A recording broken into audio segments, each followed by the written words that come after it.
Hola, què tal? Salutacions. Estem en l'espai de Comarcal Televisió que volem conèixer de molt més a prop a Ignacio Gil Lázaro. Ell ha sigut senador, és actualment diputat al Congrés de l'Estat i també és el president de Vox a la Comunitat Valenciana. Volem parlar amb ell perquè també ens interessa saber tot el que està passant amb el tercer partit polític del nostre país. Y por eso aprovecho para darle las buenas tardes al señor Ignacio Gil Lázaro. ¿Qué tal? ¿Cómo está? Pues molt bona vespre. Una puntualització, president de Vox a la província de València, perquè nosaltres no tenim organització regional o autonòmica. Efectivamente, la provincia de Valencia. Yo quisiera preguntarle en torno a que las cosas se cambian desde dentro del gobierno. ¿Por qué abandonan ustedes el gobierno en la Comunidad Valenciana? Las cosas efectivamente se cambian desde dentro del gobierno, pero muchas cosas se cambian también desde fuera de los gobiernos, sobre todo cuando se le da a la ciudadanía una evidencia de coherencia, de respeto a la palabra dada a esa ciudadanía. Nosotros establecimos un compromiso claro con nuestros votantes de lo que íbamos a hacer en los gobiernos en función de lucha contra la inmigración ilegal, que como se está viendo es ya un problema muy grave en España. Y le dijimos al Partido Popular que había una línea roja, que era esa, y en concreto cuando se produjo el momento en el que nosotros abandonamos los gobiernos, le dijimos que no íbamos a compartir una tarea de reparto de la inmigración ilegal, especialmente de los menores no acompañados, como pretendía realizar el gobierno de Sánchez, porque decíamos, esto no es atender al interés de España, esto es atender al interés de Sánchez. Y el Partido Popular, pues por lo visto, no se creyó que nosotros íbamos a llevar adelante nuestra palabra dada a nuestros votantes y lo que lealmente le habíamos advertido a nuestros socios de gobierno. Si los gobiernos autonómicos del Partido Popular, de los que formamos parte, acceden a ese reparto ilegal de menores no acompañados, y ahora diré por qué ilegal, nosotros abandonaremos los gobiernos. Yo creo que el Partido Popular no se lo creyó, porque probablemente el Partido Popular pensó, bueno, ¿y cómo van estos a salirse de los despachos oficiales, de los vehículos oficiales, en fin, de este boato que da el estar en cualquier gobierno? Pensando que a lo mejor éramos como todos, como los otros, que anteponen ese boato y ese afán de poder a la coherencia con la palabra dada y por tanto al respeto a sus votantes. Le advertimos al Partido Popular, el Partido Popular no nos hizo caso, nos engañó, en la medida en que muchos de esos presidentes de los gobiernos autonómicos del Partido Popular, de los que formaban parte, nos dijeron que no iban a acceder a ese reparto, y sin embargo, por orden del señor Feijóo, probablemente, seguramente por orden también desde Bruselas, la señora Ursula von der Leyen, pues decidieron aceptar ese reparto y entonces nosotros nos fuimos. Por cierto, no deja de ser curioso que en estas horas el Partido Popular haya plantado a la ministra de Infancia e Integración Social a una reunión para el reparto de menores extranjeros no acompañados que han entrado ilegalmente en España, aduciendo que esa maniobra o ese intento de reparto es ilegal porque no responde al interés de España, sino al interés de Sánchez. Es decir, exactamente lo que nosotros dijimos hace muchos meses. Y digo que es ilegal, entre otras cosas, porque el 6 de abril de 2007 se firmó en Rabat un acuerdo entre el Reino de España y el Reino de Marruecos, literalmente titulado para la prevención de la emigración ilegal de menores no acompañados y su retorno a sus familias o a instituciones de tutela en sus países de origen. Se firmó el 6 de abril de 2007 entre los respectivos reinos de España y Marruecos. Se ratificó por parte española en el Parlamento en el 2013, es decir, bajo gobiernos socialistas. Y ese acuerdo no se ha cumplido nunca no porque lo diga yo, sino porque el gobierno literalmente ha reconocido a preguntas nuestras en el Parlamento que no se ha cumplido nunca. Es decir, toda una ceremonia en contra de los intereses de España de la que Vox no iba a ser cómplice. Y esa salida de los gobiernos nos ha dado un punto de credibilidad ante la opinión pública nacional monumental, porque ha sido la primera vez que una formación política ha cumplido su palabra con sus votantes, a costa de abandonar los gobiernos y toda esa situación que entiende muchas veces la gente que de prebendas que conlleva estar en un gobierno. Nosotros no estamos aquí para prebendas, estamos aquí para servir a los valencianos y a los españoles en coherencia con lo que les decimos que vamos a hacer en una campaña electoral. Ha sacado usted el tema de la inmigración, el reparto de inmigrantes, excepto para Cataluña y excepto para el País Vasco. ¿Está en la igualdad?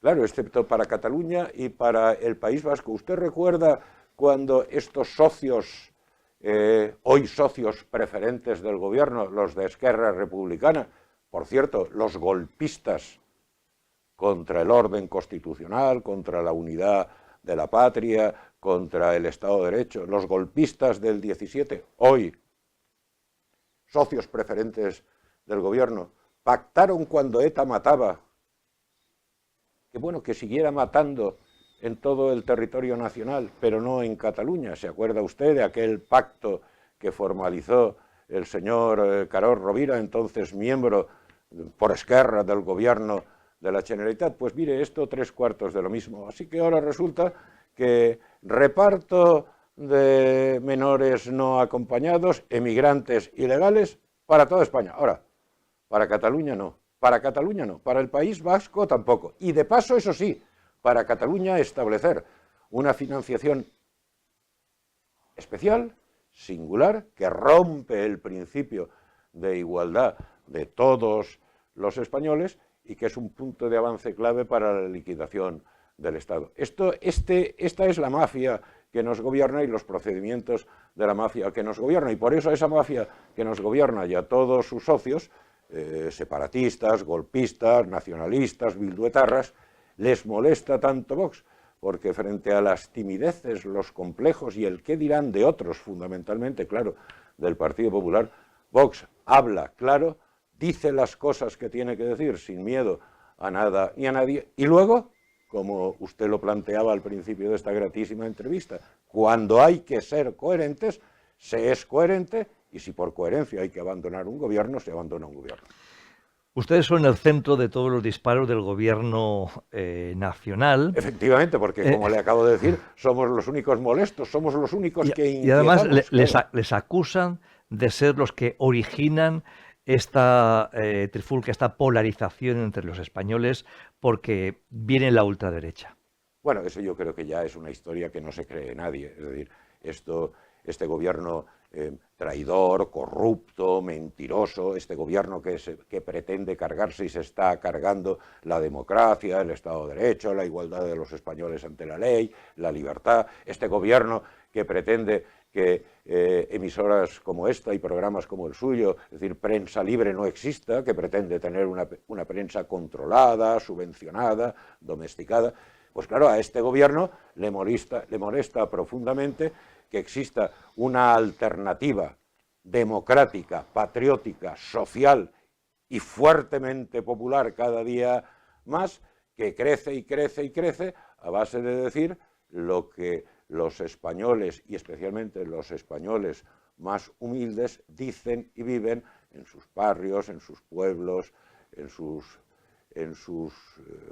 vida cotidiana. Esta izquierda, que se llama progresista y que es profundamente reaccionaria, porque no es más que una izquierda caviar que vive absolutamente alejada de la realidad doliente que viven millones de españoles. Esta izquierda que dice que la economía española va como un tiro, cuando nuestros jóvenes viven la situación en la que viven, cuando España lidera los rankings de paro juvenil en toda la Unión Europea, cuando España está liderando los rankings de pobreza infantil en Europa, cuando nuestros jóvenes no pueden independizarse, no pueden acceder a una vivienda, cuando los salarios son escasos y no se pueden corresponder con el alto, cada vez más alto coste de la vida, de la cesta de la compra, cuando de nuevo en España empieza a ser creciente el fenómeno del pluriempleo, porque hay cientos de trabajadores que con un sueldo no pueden llegar a fin de mes, cuando estos viven muy bien, pero no saben lo que se padece en los barrios más humildes de inseguridad, de robos, de peleas, de violaciones, de ocupaciones, producto de esa inmigración ilegal que han fomentado y que por mucho que el discurso buenista del gobierno se empeñe en negarlo, genera delincuencia, pues cuando todo esto sucede, evidentemente, el gobierno ya no puede recurrir al fantasma de que viene Vox, de que viene la ultraderecha, primero porque nosotros no somos la ultraderecha, diga lo que diga el gobierno, somos una fuerza ciudadana, una fuerza popular, gente normal y corriente, gente del pueblo, pero en segundo lugar porque quienes en un momento determinado pudieron llegar a creerse esa falacia, hoy, y así nos lo dicen cada vez que vamos a sus barrios, a sus pueblos, están hartos de la estafa, y así lo dicen, de la estafa que nos ha dado esta izquierda. Y esa es la realidad. Por tanto, por eso se comprende que según la última encuesta del CIS, nosotros no solemos creer mucho en las encuestas, ni cuando las encuestas nos ponen por arriba, ni cuando las encuestas nos ponen por arriba, ni cuando las encuestas nos ponen por abajo. Para nosotros la mejor encuesta es nuestro trabajo diario, estar diariamente pisando la calle, conociendo la realidad, viviendo el día a día de nuestros vecinos, de los españoles, y luego el resultado electoral. Pero por eso, porque ya no, la gente ya no traga con las falacias, las mentiras y la estafa de este gobierno, pues hasta el propio CIS dice que estamos ya en un 18,9%. Y eso es dispararse en número de diputados y por tanto estar en disposición de crecer mucho más, teniendo en cuenta que este partido, Vox, no nace con vocación de ser muleta ni acompañamiento de nadie. Nosotros estamos aquí con vocación y voluntad de victoria electoral, porque sabemos que esa victoria electoral es lo único que puede producir de verdad en España un cambio efectivo, un cambio a fondo, porque da la sensación que al final el bipartidismo PP-PSOE pues solo aspira a heredarse recíprocamente en cuanto a caras y posaderas en los asientos, pero compartiendo las mismas políticas que han producido y están produciendo un efecto nefasto y de ruina para España. El fanatismo climático, el fanatismo verde, el Pacto Verde, la Agenda 2030, etcétera, etcétera, etcétera. No, nosotros venimos a cambiar las cosas, a hacer una España fuerte, unida, respetada y próspera. Y estamos convencidos que cada vez más son millones y millones de españoles los que están captando ese mensaje, especialmente los jóvenes, y que por tanto todos estos trucos, falacias, argumentos del gobierno, que viene la extrema derecha y tal, pues ya solamente producen risa entre millones de españoles y al mismo tiempo significan un acicate para votar a Vox. Pues, sí, o sea, lo que más te fastidia, estafador Pedro Sánchez, es que vote a Vox, pues mira, ahora voy a votar a Vox. ¿Qué piensan ustedes cuando leen en prensa unas presuntas declaraciones de una persona de Vox que van a expulsar de España a 8 millones de inmigrantes, o que los que increparon a Sánchez en Paiporta eran de ultraderecha, o los que han iniciado la problemática de Torre Pacheco también eran de ultraderecha? Bueno, vamos a ver, todo eso forma parte de todo este aparato de agitación y propaganda orquestado desde el gobierno y desde el sanchismo, que cuenta con el eco de toda una prensa adicta, subvencionada, y toda una serie, como es natural, pues de opinadores igualmente paniaguados. Nadie ha dicho que hay que echar a 8 millones de españoles. Lo que se ha dicho, y se ha dicho con toda claridad, es inmigración legal. Sí, por supuesto. Sí, por supuesto, quienes entran en nuestro país respetando el ordenamiento jurídico vigente, quienes vienen con voluntad de trabajar, de respetar nuestras leyes, de integrarse. Sí, por supuesto.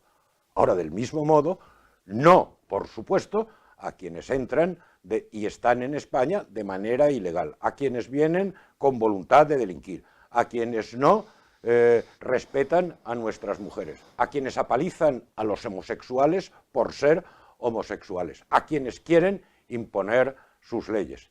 No, por supuesto, esos fuera, y fuera de inmediato. ¿Cuántos? No lo sabemos, porque ni siquiera el propio gobierno lo sabe, pero lo que estamos seguros, absolutamente seguros, protegiendo el interés nacional y protegiendo, y así nos lo dicen y nos lo reclaman, miles y miles de emigrantes legales integrados, protegiendo a esa inmigración legal que es víctima de toda esta otra emigración delictiva que no viene a integrarse, que viene a hacer otra cosa. Así que nosotros estamos hablando con la pura voz, A, del sentido común, y B, del cumplimiento de las leyes. En su casa, en la mía, no entra nadie si usted o yo, en fin, no lo dejamos. Pues aquí no puede entrar nadie, no puede entrar nadie que lo haga incumpliendo nuestras leyes y nuestro ordenamiento jurídico, y mucho más si encima a lo que viene es a lo que viene, a tratar de beneficiarse del esfuerzo de todos los españoles para tener acceso a unas pagas, a unos servicios públicos que no le corresponden, que no le pueden corresponder y que perjudican a todos y terminan perjudicando principalmente a esa inmigración legal que necesitamos, queremos y respetamos, y a la que queremos proteger precisamente combatiendo a las mafias del tráfico, combatiendo a las ONGs que colaboran con esas mafias del tráfico, gracias a las subvenciones que reciben a costa de los impuestos de los españoles, y a todos esos, en fin, delincuentes multireincidentes que siguen practicando el delito como forma de vida y que entran a puerta de una comisaría y salen un ratito después por la otra. Eso no, eso es fuera, y fuera de inmediato, naturalmente. Usted también es portavoz de la Comisión de Interior en el Congreso de España. Y hemos visto intervenciones suyas brillantes, por cierto. Pues muchas gracias, usted es muy amable. En torno a, bueno, pues cuando usted respetó al señor Marlaska sobre la situación en general de la Guardia Civil, de Interior en general, de la inmigración, o también con el señor Artur Mas o con otros comisiones de investigación. ¿Sirven para algo las comisiones de investigación? No, yo creo que las comisiones de investigación, lo he dicho siempre, las comisiones de investigación parlamentaria no sirven absolutamente para nada, por una sencilla razón. Y mire usted que yo fui vicepresidente de la comisión de investigación, de la primera gran comisión de investigación que tuvo lugar en España, y sin lugar a duda yo creo que la más importante en función precisamente del objeto tristemente luctuoso de la misma, que fue la de los atentados de Atocha. Bueno, ¿cómo puede servir de algo una investigación, una comisión de investigación, que la verdad oficial que genere los trabajos de esa comisión de investigación va a estar determinada por la mayoría política imperante? Es que esto no tiene ningún sentido. Pueden servir las comisiones de investigación, y sirven sin lugar a duda, en modelos distintos al español, como es el modelo sajón, como es el célebre modelo norteamericano que hemos visto en muchas películas. Pero en la realidad parlamentaria y política española, no, porque la verdad puede ser una, y por muy obvia que sea la verdad, el resultado y la conclusión final la va a determinar la mayoría, aunque sea contra la verdad. Entonces, cuando se producen determinados sucesos, lo que hay que confiar en un Estado de Derecho es en la única verdad que se puede formalizar con todas las garantías, que es la verdad judicial, que es la verdad juzgada. Y yo por eso creo que las comisiones de investigación en el Parlamento pues terminan siendo un puro y lamentable espectáculo y una farsa. Hombre, alguna ha venido muy bien. Ahora usted decía, Artur Mas, esta comisión de investigación de la llamada Operación Cataluña, en la que estamos ahora, que es una de las condiciones impuestas por los separatistas catalanes, Esquerra y Junts, para votar la investidura de Sánchez en un intento de ajustarle las cuentas a toro pasado, cosa que es inaudito porque las comisiones de investigación están establecidas en nuestro ordenamiento para determinar las responsabilidades políticas del gobierno en curso, pero no de un gobierno pasado. Bueno, para ajustarle las cuentas a pasados gobiernos del Partido Popular, pues por lo menos ha servido para que, hombre, yo en nombre de Vox, puesto que soy el portavoz de Vox en esa comisión, le haya leído la cartilla y se hayan tenido que oír lo que no esperaban oírse una serie de tipos que han actuado contra el orden constitucional, contra la unidad de la nación, contra el Estado de Derecho, contra la igualdad de los españoles, dando un golpe de Estado el 1 de octubre del 2017. Y por lo menos yo quiero decirle que para mí no solamente ha sido una satisfacción cumplir con mi deber, sino poderles leer la cartilla a tipos como Artur Mas o como Oriol Junqueras o como muchos otros de esa misma calaña que han desfilado por esa comisión. Mire, cuando yo era pequeño, siempre me ha gustado mucho la política y poníamos las televisiones en blanco y negro y independientemente de que pudiera seguir ideológicamente las ideas de unos u otros, daba gusto escuchar a Roger de Miñón, a Soler Turá, a Ernest Lluch. Esto ahora mismo no pasa, exceptuando algún que otro portavoz, como le digo, menos brillante orador, que cuanto menos nos da una opinión clara y no es llegar allí y hacer un mitin partidista con los ojos tapados sin ver la realidad de España. ¿Usted cree que ha ido en detrimento esto del Congreso de los Diputados? Sin lugar a duda.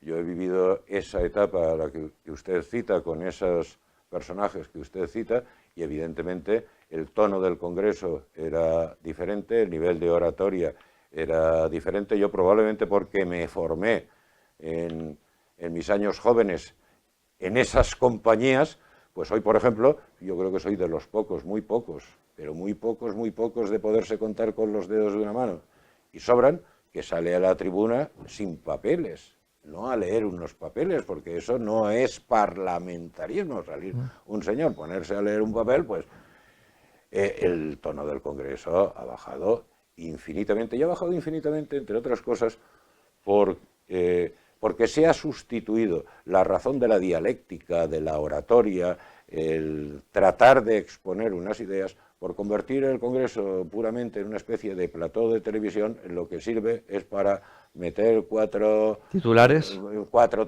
de cara a los tweets, en fin, a todas estas historias. Y eso es una degradación de la vida parlamentaria muy profunda y muy lamentable, porque el parlamentarismo es hablar, y hablar es saber escuchar, entender, dialogar, respetar al otro. A mí no hay nada que me parezca más patético, vuelvo a repetir, que llevar un discurso escrito y leerlo, pero más patético todavía llevar una réplica escrita y leerla. Oiga, pero vamos a ver, ¿cómo puede usted llevar una réplica escrita y leerla sin haber escuchado lo que usted me ha dicho? Se supone que la réplica es para que yo pueda contestar a lo que usted me ha dicho. Bueno, pues este es el nivel del parlamentarismo y es muy lamentable. Y no solamente en términos oratorios, sino en términos de buenos modales,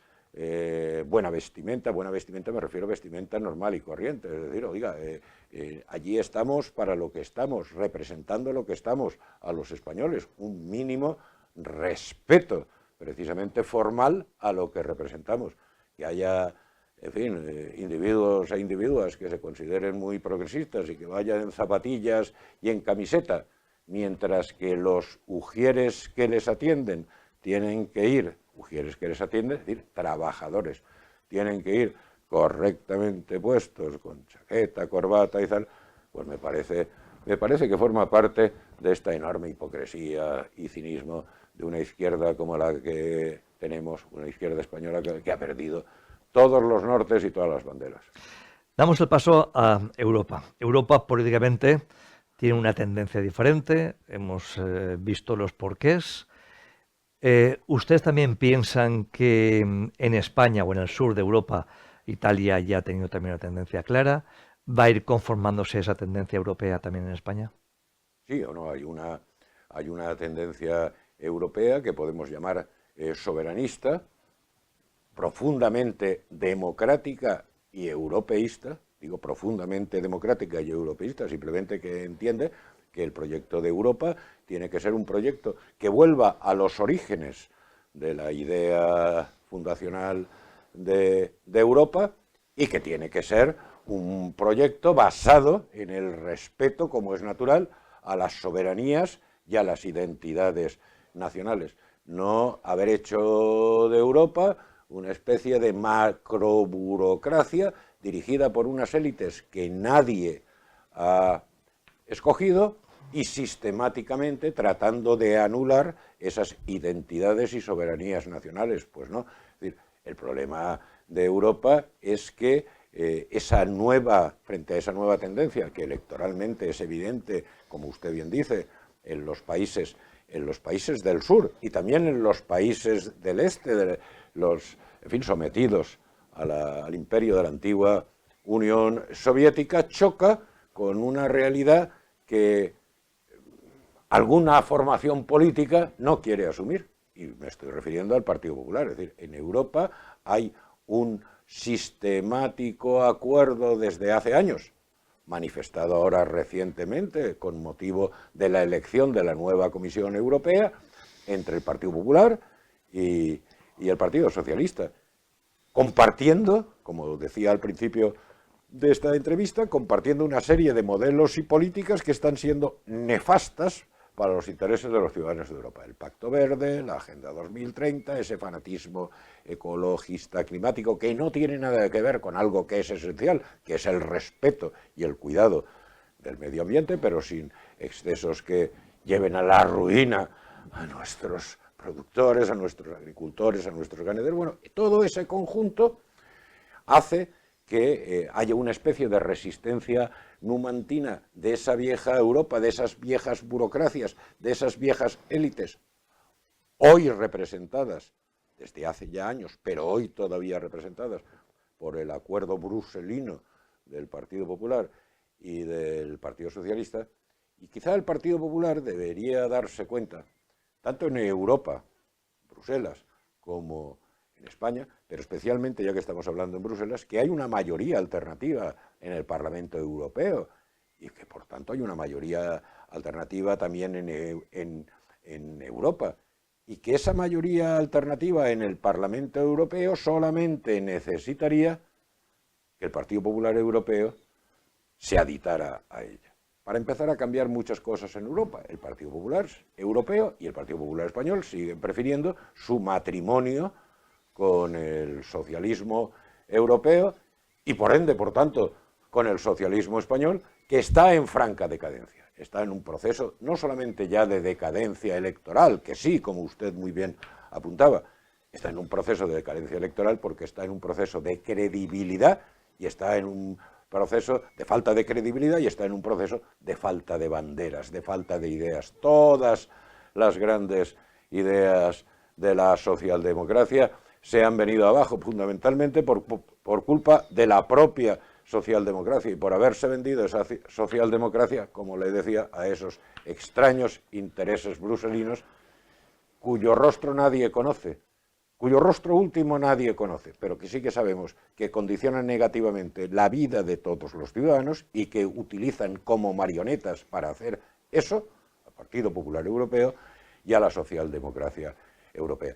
Así que mientras que compartan gobierno de Europa la socialdemocracia y el Partido Popular Europeo, pues será poco creíble lo que en España pueda decir el Partido Popular Español en relación con esas políticas de fronteras abiertas, Claro, porque Pacto Verde, Agenda le quería preguntar 2030, justamente por etcétera, eso, etcétera. porque ustedes se han posicionado como defensores claros del sector primario, de la agricultura, la ganadería. Sin embargo, en Bruselas parece que el sector primario en España, pues que le interesa poco. No, no es que le interese poco, ¿no? Mire, ojalá le interesara poco, porque por lo menos lo dejarían quieto, ¿no? desde hace ya muchos años, y ahora con la anunciada en estos días reforma que significa rebaja de la PAC mucho más, en Bruselas lo que se está es a la caza del sector primario español. Oiga, ojalá como mal menor simplemente nos ignoraran. No, no, desde hace muchos años están a la caza del sector primario español. Se han liquidado el sector lácteo, se están liquidando la ganadería, no le digo todo, en fin, toda la producción hortofrutícola. Están exigiendo a los productos españoles lo que no le exigen a los productos venidos de terceros países, fundamentalmente de Marruecos, con el que la Unión Europea mantiene un tratado preferencial. Lo que le exigen a un agricultor de Gandía no se lo exigen a un agricultor de Marruecos. Por tanto, desde la propia Comisión Europea se está fomentando una política de competencia desleal y al final, por tanto, aniquilatoria contra un sector de un país miembro de la Unión, como es España, y un sector que es capital en la economía española, como es el sector pesquero, agrícola y ganadero. Esta es la realidad. Y esto se está haciendo, vuelvo a repetir, con la complicidad del Partido Popular, que forma parte del gobierno de Europa, de la Comisión Europea, hoy y desde hace décadas. Y eso es lo que nosotros decimos, que no estamos dispuestos a consentir en el momento muy pronto que los españoles nos den la responsabilidad de gobernar, porque nuestro principal compromiso es con España y con los españoles, no con Bruselas, con élites que no conocemos, ni mucho menos con terceros países como Marruecos, que utilizan muchos factores, entre ellos la inmigración ilegal, para tratar de desestabilizar los intereses nacionales españoles. Quisiera preguntarle, con su experiencia como diputado, como senador, como jurista también de un amplio recorrido en la política española, ¿usted cree que se va a agotar esta legislatura? ¿Se agotará o tendremos elecciones anticipadas? Bueno, el único que dice que se va a agotar la legislatura es Sánchez, y no se lo cree ni él. O sea, esta situación es, en términos políticos, absolutamente insostenible. En términos políticos, es decir, tenemos un gobierno que lleva ya 3 años siendo incapaz de presentar unos presupuestos generales del Estado. Decía Sánchez que un gobierno sin presupuestos tiene que dimitir y convocar elecciones. La hemeroteca Tenemos un gobierno que demoledora. lleva 3 años sin poder tener presupuestos generales del Estado. Bueno, lo que es peor, incumpliendo la Constitución, como en todo, porque la Constitución no determina que tenga que presentar un proyecto de ley de presupuestos generales del Estado si se los van a aprobar. No, la Constitución lo que determina es que antes del 30 de septiembre de cada año se tiene que presentar en el Congreso, por parte del Gobierno, un proyecto de ley de presupuestos del Estado. Entonces, estos, como han sabido que no los iban a aprobar, digo, pues diga la Constitución misa, ni los presentamos. Bueno, forma parte de la tónica habitual, pero tenemos un Gobierno que construyó una mayoría parlamentaria ficticia, autodenominada progresista, en la que habían fuerzas, en fin, tan cavernícolas, derechistas y reaccionarias, en el peor sentido de esos 3 calificativos, como Junts y el PNV, pero constituyó esa mayoría artificial, a la que calificó de progresista, simplemente para evitar que otros gobernaran y para investir presidente del gobierno un señor que había perdido las elecciones por decisión del pueblo español, que era Pedro Sánchez. La debilidad de este gobierno es manifiesta. La debilidad de este gobierno, sometida al chantaje constante y permanente desde el minuto 1. Primero fue en la pasada legislatura Bildu, aquello de presos etarras por presupuestos. Hoy es Junts, la ley de amnistía, algo que está absolutamente fuera de la Constitución y que es ilegal, como manifestaba el señor Pedro Sánchez y todo el gobierno unas horas antes de abrirse las urnas el 23 de julio y ver que efectivamente necesitaba cambiar de discurso. Esto que dice él de cambiar de opinión, que es mentir, sencillamente es mentir y estafar a los españoles para tratar de ser presidente.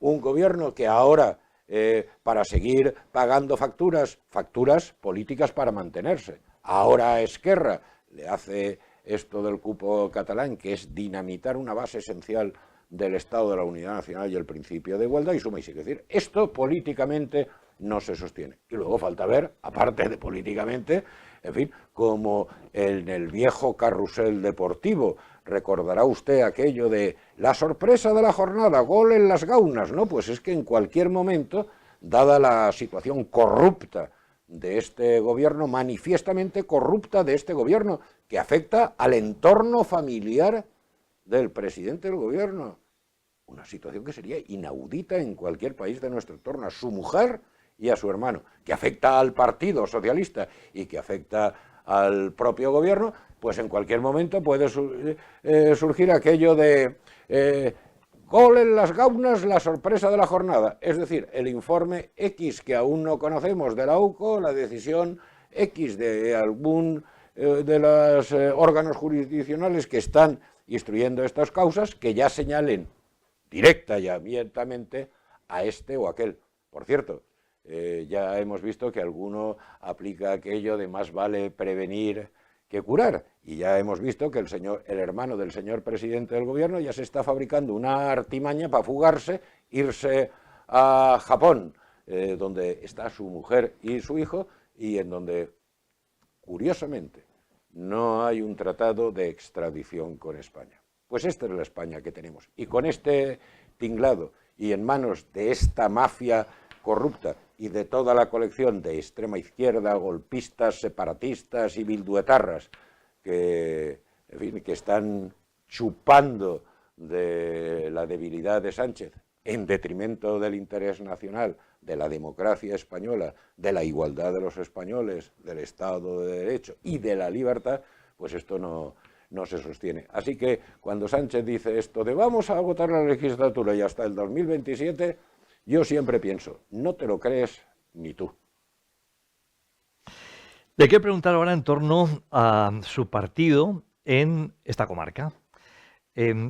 Consiguió un concejal en la ciudad de Gandía y está ahora de manera activa en muchas de las poblaciones, en esta comarca en concreto y en más comarcas limítrofes nuestras o supercomarcales donde nosotros también llegamos, a la Marina Alta, la Costera, la Baida, la Cadena Navarrés o la Ribera. ¿Está trabajándose el partido para tener unas bases sólidas? Solidísimas.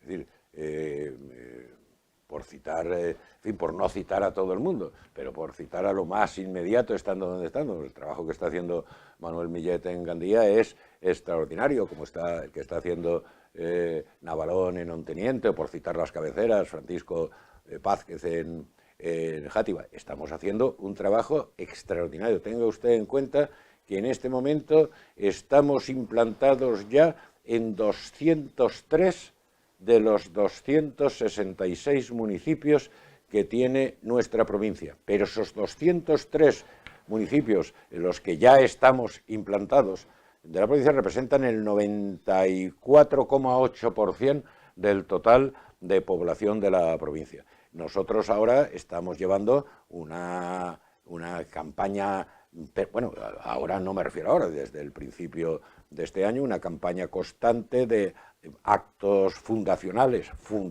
del partido en todos los municipios de la provincia, de todos los fines de semana, mesas informativas en todos los municipios de la provincia. Yo hoy estoy aquí porque la semana pasada, jueves, viernes y sábado, esta semana, jueves, viernes y sábado, y la semana siguiente, jueves, viernes y sábado, hemos celebrado ya y vamos a seguir celebrando 9 cenas de trabajo con los equipos, solo los equipos, no afiliados, simpatizantes, solo los equipos locales de cada uno de los municipios, integrantes de cada uno de los 9 partidos, juntas electorales en los que está dividida la provincia de Valencia, para impartir instrucciones, objetivos y, por tanto, para tener la maquinaria ya absolutamente dispuesta por si en un momento determinado, o la sorpresa de la jornada vía autojudicial, o que ya los socios buitre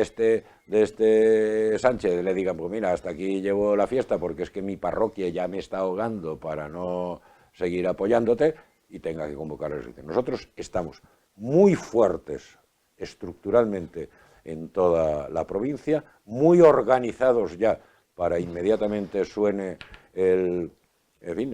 la campana electoral, acudir a ella con éxito, y sobre todo lo que estamos recibiendo constantemente es un aluvión. Yo, en fin, soy una persona muy conocida porque llevo muchos años en esta actividad. A mí constantemente la gente me para por la calle diciendo: yo no voté a Vox, pero voy a votar a Vox; yo voté al PSOE, pero voy a votar a Vox; esto es una pandilla de sinvergüenzas, solo quedáis vosotros. Y esa ola, además, es especialmente significativa cuando vamos a esos barrios o esos municipios que tradicionalmente se dice han sido viveros electorales de la izquierda. Nosotros vamos a los barrios y a los lugares más humildes, en donde la izquierda de toda la vida se ha enseñoreado de todas las banderas y de todos los votos, y como dirían los jóvenes, petamos, pero petamos, lleno, completo, con una gente entusiasmada, diciendo: sois nuestra última y nuestra única esperanza, no nos defraudéis, os vamos a votar, y no os hemos votado nunca, pero os vamos a votar. Oye, y si nos defraudáis, ya os echaremos. Pero nos han defraudado y nos ha estafado esta izquierda que dijo que tal y tal y tal y tal, y han terminado viviendo en chaletazos en Moratalaz, y los sindicalistas hinchándose a langostinos y gambas a base de los impuestos de los trabajadores. Es un placer haber tenido aquí con nosotros, y es un placer poder dialogar con un parlamentario que es capaz de dar un discurso como el suyo sin insultar, sin generar polémicas y sin buscar polarización. Me encantaría que cualquier partido político se atreviera a venir aquí y tener un discurso pues como el suyo, directamente aportando sus ideas, explicando a la gente cuál es su argumentación y esperando pues la respuesta de la gente. Lamentablemente unos cuantos no quieren venir, especialmente el gobierno municipal de Gandía, que nos tiene vetados desde el primer día, quizá porque las preguntas, que yo pienso que ninguna pregunta ofende, pues a ellos las preguntas quizás sí puedan ofenderles.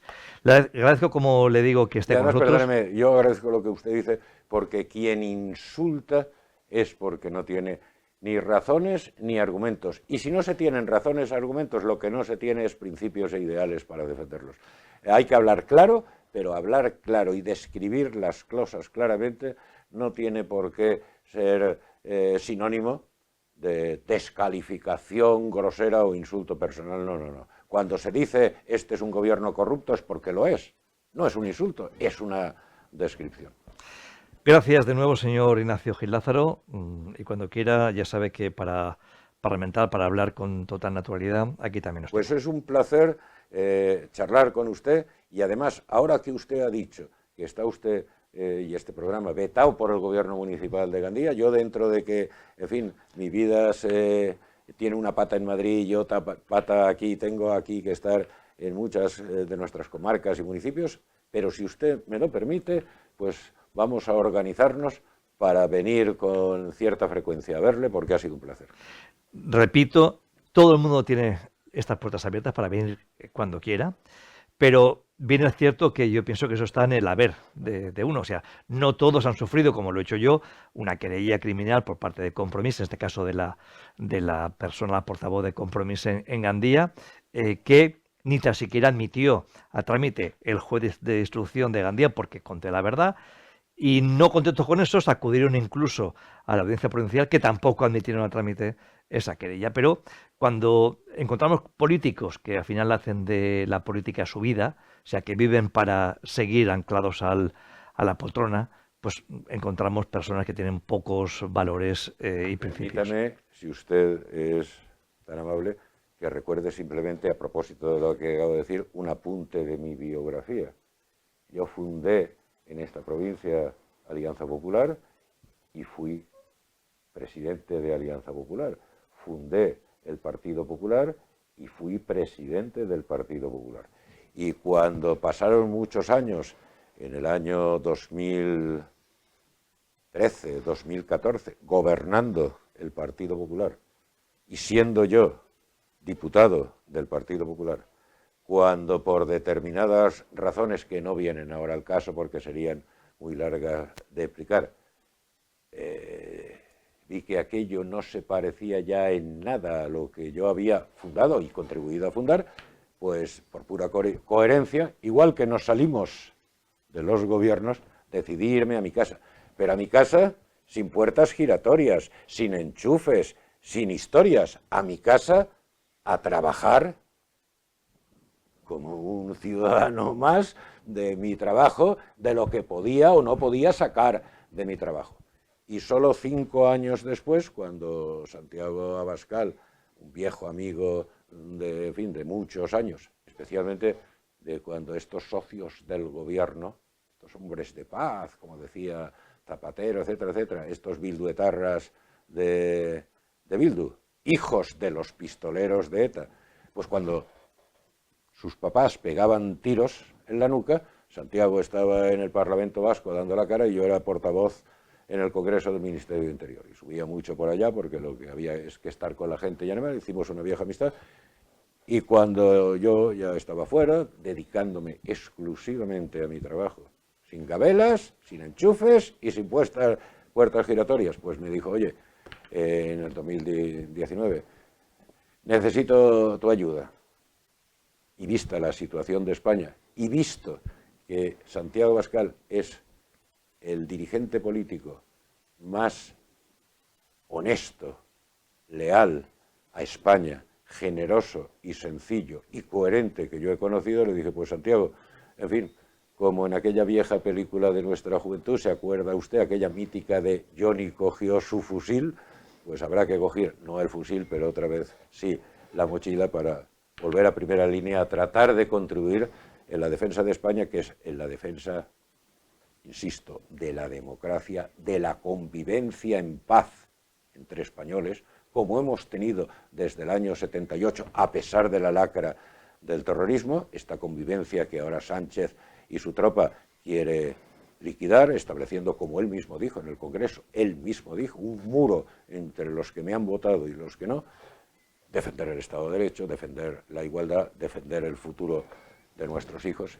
Y hubo que decir, pues aquí me tienes otra vez.